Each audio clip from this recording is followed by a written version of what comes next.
والے ہیں۔ مالک یوم الدین،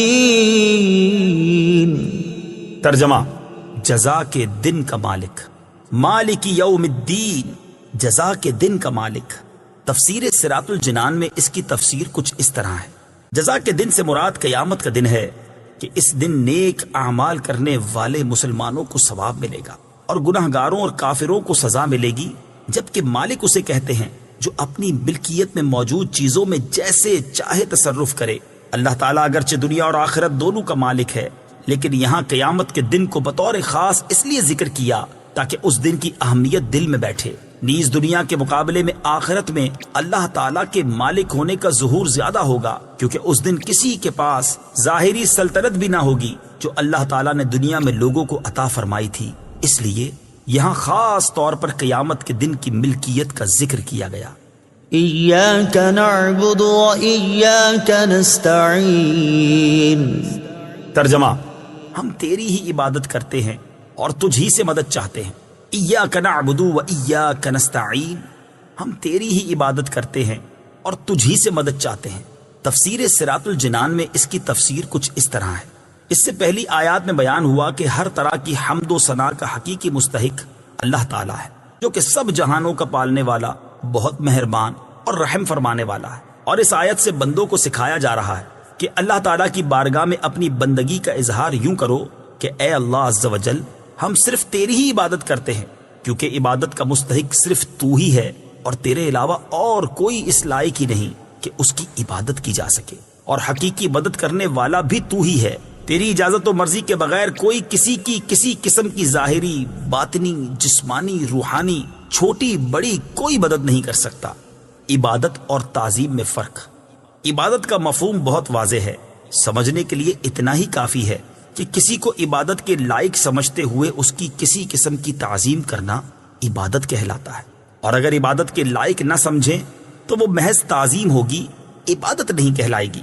جیسے نماز میں ہاتھ باندھ کر کھڑا ہونا عبادت ہے، لیکن یہی نماز کی طرح ہاتھ باندھ کر کھڑا ہونا استاد، پیر یا ماں باپ کے لیے ہو تو محض تعظیم ہے، عبادت نہیں۔ اور دونوں میں فرق وہی ہے جو ابھی بیان کیا گیا ہے۔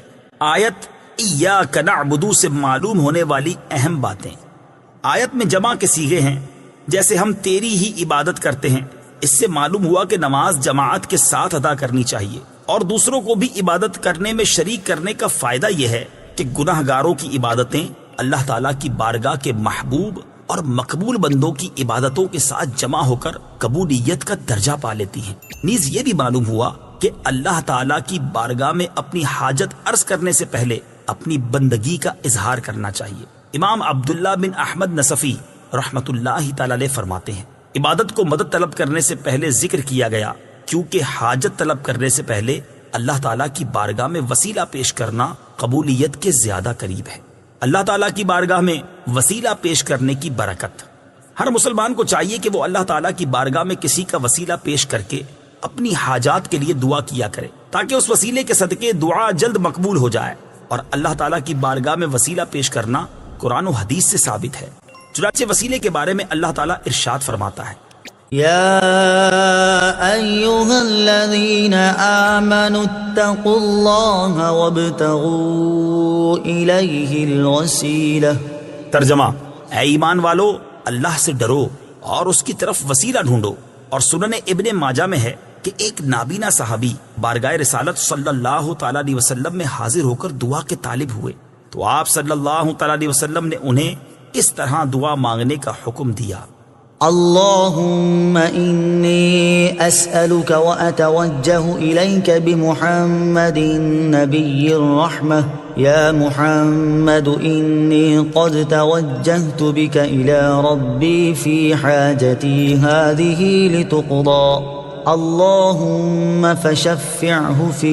اے اللہ عز و جل، میں تجھ سے سوال کرتا ہوں اور تیری طرف نبی رحمت حضرت محمد صلی اللہ تعالیٰ علیہ وسلم کے ساتھ متوجہ ہوتا ہوں۔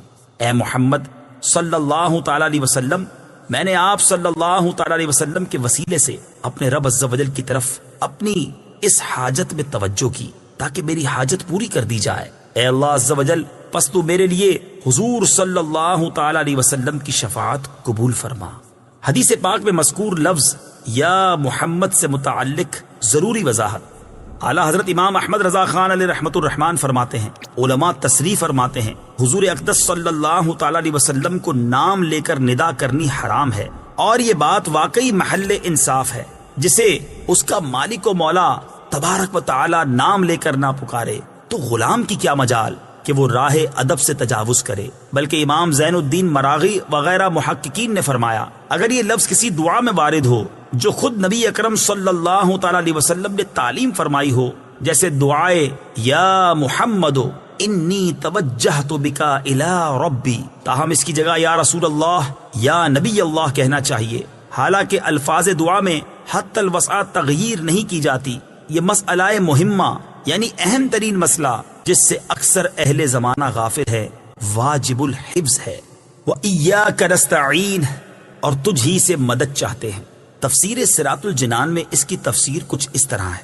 اس آیت میں بیان کیا گیا کہ مدد طلب کرنا خواہ واسطے کے ساتھ ہو یا واسطے کے بغیر ہو، ہر طرح سے اللہ تعالیٰ کے ساتھ خاص ہے، اور اللہ تعالیٰ کی ذات ہی ایسی ہے جس سے حقیقی طور پر مدد طلب کی جائے۔ اعلیٰ حضرت امام احمد رضا خان علیہ رحمت الرحمان فرماتے ہیں حقیقی مدد طلب کرنے سے مراد یہ ہے کہ جس سے مدد طلب کی جائے اسے بالذات قادر، مستقل مالک اور غنی بے نیاز جانا جائے کہ وہ اللہ تعالیٰ کی عطا کے بغیر خود اپنی ذات سے اس کام یعنی مدد کرنے کی قدرت رکھتا ہے۔ اللہ تعالیٰ کے علاوہ کسی اور کے بارے میں یہ عقیدہ رکھنا ہر مسلمان کے نزدیک شرک ہے، اور کوئی مسلمان اللہ تعالیٰ کے علاوہ کسی اور کے بارے میں ایسا عقیدہ نہیں رکھتا، اور اللہ تعالیٰ کے مقبول بندوں کے بارے میں مسلمان یہ عقیدہ رکھتا ہے کہ وہ اللہ تعالیٰ کی بارگاہ تک پہنچنے کے لیے واسطہ اور حاجات پوری ہونے کا وسیلہ اور ذریعہ ہیں۔ تو جس طرح حقیقی وجود کہ کسی کے پیدا کیے بغیر خود اپنی ذات سے موجود ہونا اللہ تعالیٰ کے ساتھ خاص ہے،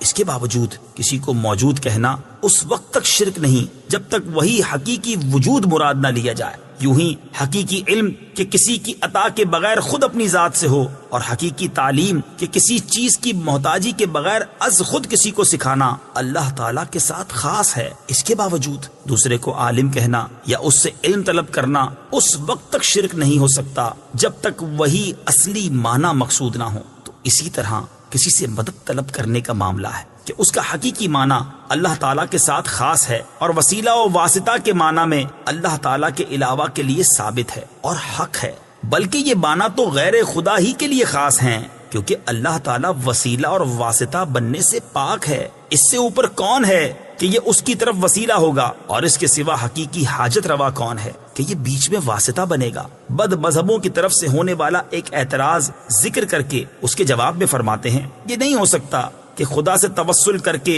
اسے کسی کے یہاں وسیلہ اور ذریعہ بنایا جائے۔ اس وسیلہ بننے کو ہم اولیاء کرام سے مانگتے ہیں کہ وہ دربار الہی میں ہمارا وسیلہ، ذریعہ اور قضاء حاجات کا واسطہ ہو جائیں۔ اس بے وقوفی کے سوال کا جواب اللہ تعالیٰ نے اس آیت کریمہ میں دیا ہے۔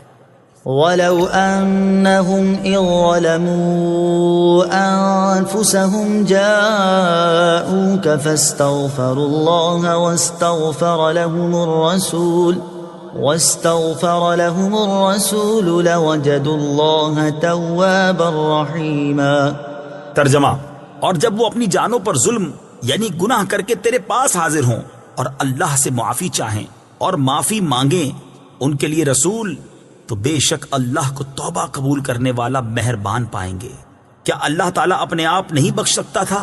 پھر کیوں یہ فرمایا کہ اے نبی تیرے پاس حاضر ہوں اور تو اللہ سے ان کی بخشش چاہے تو یہ دولت و نعمت پائیں؟ یہی ہمارا مطلب ہے جو قرآن کی آیت صاف فرما رہی ہے۔ زیر تفسیر آیت کریمہ کے بارے میں مزید تفصیل جاننے کے لیے فتاوی رضویہ کی 21ویں جلد میں موجود اعلیٰ حضرت امام احمد رضا خان علیہ رحمت الرحمان کا رسالہ برکات الامداد لأہل الاستمداد یعنی مدد طلب کرنے والوں کے لیے امداد کی برکتیں، اس کا مطالعہ فرمائیں۔ اللہ تعالیٰ کی عطا سے بندوں کا مدد کرنا اللہ تعالیٰ ہی کا مدد کرنا ہوتا ہے۔ یاد رہے کہ اللہ تعالیٰ اپنے بندوں کو دوسروں کی مدد کرنے کا اختیار دیتا ہے، اور اس اختیار کی بنا پر ان بندوں کا مدد کرنا اللہ تعالیٰ ہی کا مدد کرنا ہوتا ہے۔ جیسے غزوہ بدر میں فرشتوں نے آ کر صحابہ کرام رضی اللہ تعالیٰ عنہم کی مدد کی، لیکن اللہ تعالیٰ نے ارشاد فرمایا وَلَقَدْ نَصَرَكُمُ اللَّهُ بِبَدْرٍ وَأَنْتُمْ أَذِلَّةٌ۔ ترجمہ، اور بے شک اللہ نے بدر میں تمہاری مدد کی جب تم بالکل بے سر و سامان تھے۔ یہاں فرشتوں کی مدد کو اللہ تعالیٰ کی مدد کہا گیا۔ اس کی وجہ یہی ہے کہ فرشتوں کو مدد کرنے کا اختیار اللہ تعالیٰ کے دینے سے ہے، تو حقیقتاً یہ اللہ تعالیٰ ہی کی مدد ہوئی۔ یہی معاملہ انبیاء کرام علیہ الصلوۃ والسلام اور اولیاء اعظام رحمۃ اللہ تعالیٰ علیہم کا ہے کہ وہ اللہ عز و جل کی عطا سے مدد کرتے ہیں، اور حقیقتاً وہ مدد اللہ تعالیٰ کی ہوتی ہے۔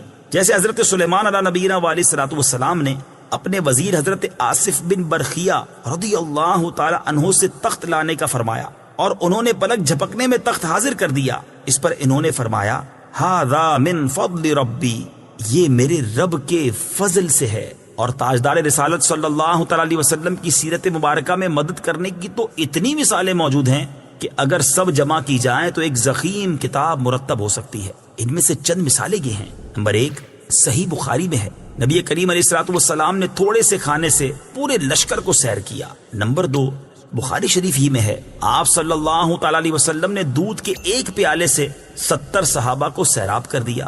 نمبر 3 یہ بھی بخاری شریف میں ہے، انگلیوں سے پانی کے چشمے جاری کر کے 1400 یا اس سے بھی زائد افراد کو سیراب کر دیا۔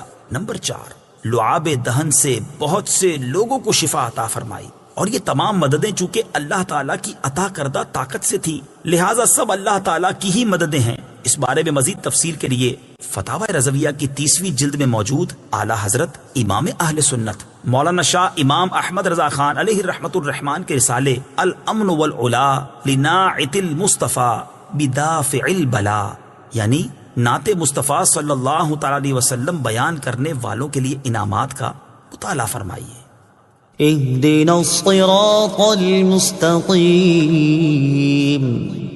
ترجمہ ہمیں سیدھے راستے پر چلا، اہدنا الصراط المستقیم، ہمیں سیدھے راستے پر چلا۔ تفسیر صراط الجنان میں اس کی تفسیر کچھ اس طرح ہے، اللہ تعالیٰ کی ذات و صفات کی معرفت کے بعد اس کی عبادت اور حقیقی مددگار ہونے کا ذکر کیا گیا، اور اب یہاں سے ایک دعا سکھائی جا رہی ہے کہ بندہ یوں عرض کرے، اے اللہ عز و جل، تو نے اپنی توفیق سے ہمیں سیدھا راستہ دکھا دیا، اب ہماری اس راستے کی طرف ہدایت میں اضافہ فرما اور ہمیں اس پر ثابت قدم رکھ۔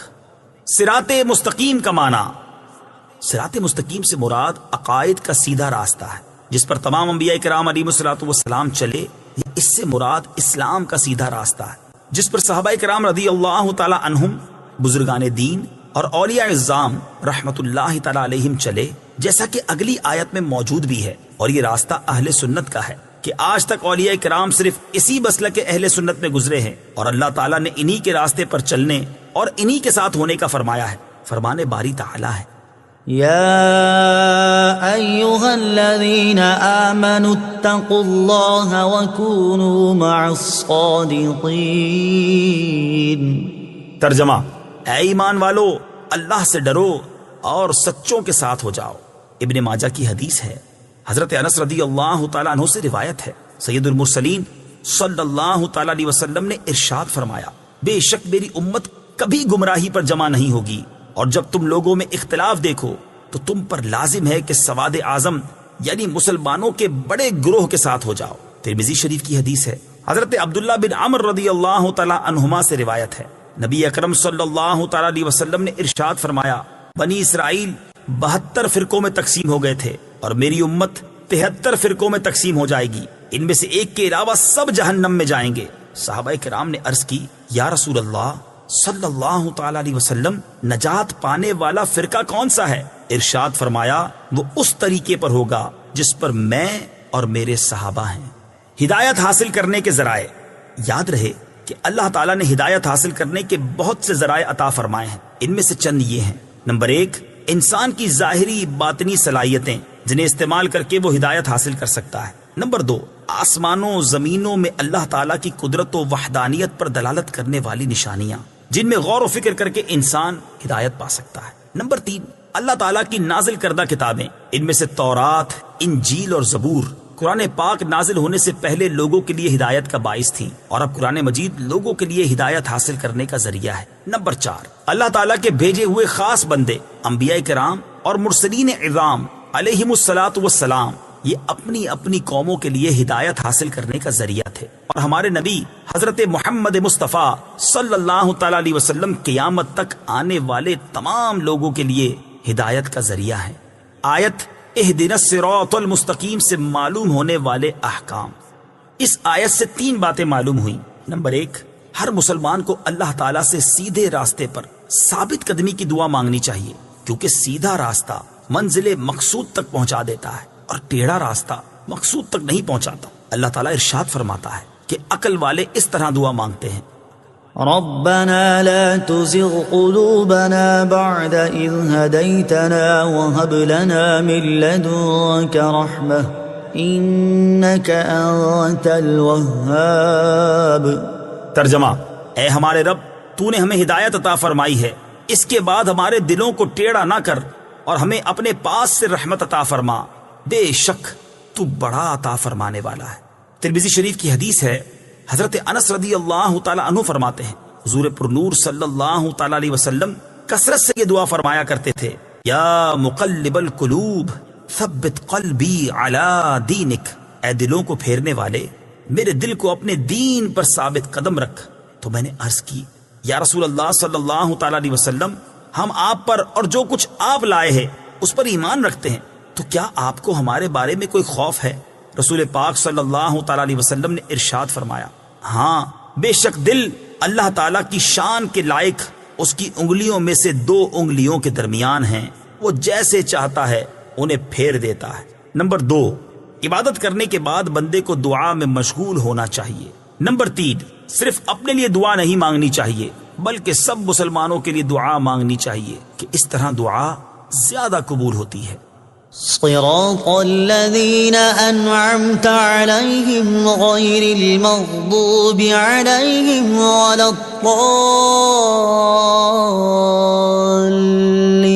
الضالين۔ ترجمہ، ان لوگوں کا راستہ جن پر تو نے احسان کیا، نہ کہ ان کا راستہ جن پر غضب ہوا اور نہ بہکے ہوئوں کا۔ صراط الذین انعمت علیہم، ان لوگوں کا راستہ جن پر تو نے احسان کیا۔ تفسیر صراط الجنان میں اس کی تفسیر کچھ اس طرح ہے، یہ جملہ اس سے پہلی آیت کی تفسیر ہے کہ صراط مستقیم سے مراد ان لوگوں کا راستہ ہے جن پر اللہ تعالیٰ نے احسان و انعام فرمایا، اور جن لوگوں پر اللہ تعالیٰ نے اپنا فضل و احسان فرمایا ہے ان کے بارے میں ارشاد فرماتا ہے، ومن يطع الله والرسول فأولئك مع الذين أنعم الله عليهم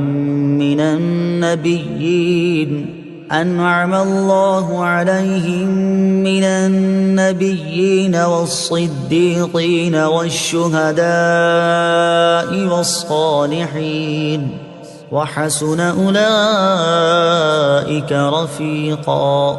ترجمہ، اور جو اللہ اور رسول کی اطاعت کرے تو وہ ان لوگوں کے ساتھ ہوں گے جن پر اللہ نے فضل کیا، یعنی انبیاء اور صدیقین اور شہداء اور صالحین، اور یہ کتنے اچھے ساتھی ہیں۔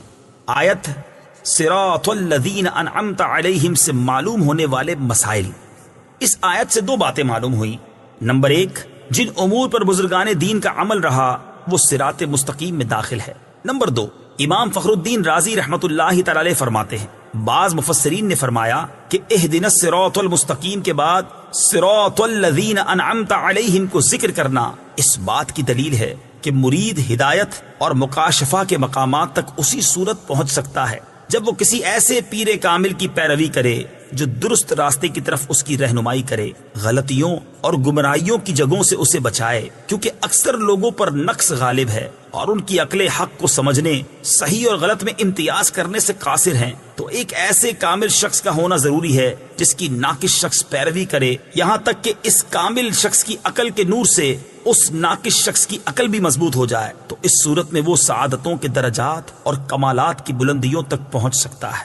غیر المغضوب علیہم ولا الضالین، نہ کہ ان کا راستہ جن پر غضب ہوا اور نہ بہکے ہوئوں کا۔ اس کی تفسیر صراط الجنان میں ہے، جن پر اللہ تعالیٰ کا غضب ہوا ان سے مراد یہودی اور بہکے ہوئوں سے مراد عیسائی ہیں، جیسا کہ سنن ترمذی جلد 4 صفحہ 444 حدیث نمبر 2964 میں ہے۔ اور امام فخر الدین رازی رحمت اللہ تعالی علیہ نے یہ بھی لکھا ہے کہ جن پر غضب ہوا ان سے مراد بد عمل ہیں اور بہکے ہوئوں سے مراد بد عقیدہ لوگ ہیں۔ ہر مسلمان کو چاہیے کہ وہ عقائد، اعمال، سیرت، صورت ہر اعتبار سے یہودیوں، عیسائیوں اور تمام کفار سے الگ رہے، نہ ان کے طور طریقے اپنائے اور نہ ہی ان کے رسم و رواج اور فیشن اختیار کرے، اور ان کی دوستیوں اور صحبتوں سے دور رہتے ہوئے اپنے آپ کو قرآن و سنت کے سانچے میں ڈھالنے میں ہی اپنے لیے دونوں جہان کی سعادت تصور کرے۔ آیت ولداللین سے متعلق شرعی مسئلہ، بعض لوگ ولداللین کو ولداللین پڑھتے ہیں، ان کا ایسا کرنا حرام ہے۔ اعلیٰ حضرت امام احمد رضا خان علیہ الرحمت الرحمان فرماتے ہیں ضاد، ظا، ذال، زا سب حروف متباینہ متغائرہ یعنی ایک دوسرے سے جدا جدا حروف ہیں، ان میں سے کسی کو دوسرے سے تلاوت قرآن میں قصدن بدلنا، اس کی جگہ اسے پڑھنا، نماز میں ہو خواہ بیرون نماز، حرام قطعی و گناہ عظیم، افتراء علی اللہ و تحریف کتاب کریم ہے۔ اس مسئلے کے بارے میں دلائل کے ساتھ تفصیلی معلومات حاصل کرنے کے لیے فتاوی رضویہ کی 6 جلد میں موجود ان رسائل کا مطالعہ فرمائیں۔ نمبر 1، نعم الزاد لروم الضاد یعنی ضاد کی ادائیگی کا بہترین طریقہ۔ نمبر 2، الجام الصاد عن سنن الضاد ضاد کی ادائیگی کے غلط اور صحیح طریقوں کا بیان۔ آمین اس کا ایک معنی ہے اے اللہ عز و جل تو قبول فرما، دوسرا معنی ہے اے اللہ عز و جل تو ایسا ہی فرما۔ آمین سے متعلق شرعی مسائل۔ نمبر 1، یہ قرآن مجید کا کلمہ نہیں ہے۔ نمبر 2، نماز کے اندر اور نماز سے باہر جب بھی سورہ فاتحہ ختم کی جائے تو اس کے بعد آمین کہنا سنت ہے۔ نمبر 3، احناف کے نزدیک نماز میں آمین بلند آواز سے نہیں بلکہ آہستہ کہی جائے گی۔ صدق اللہ العظیم۔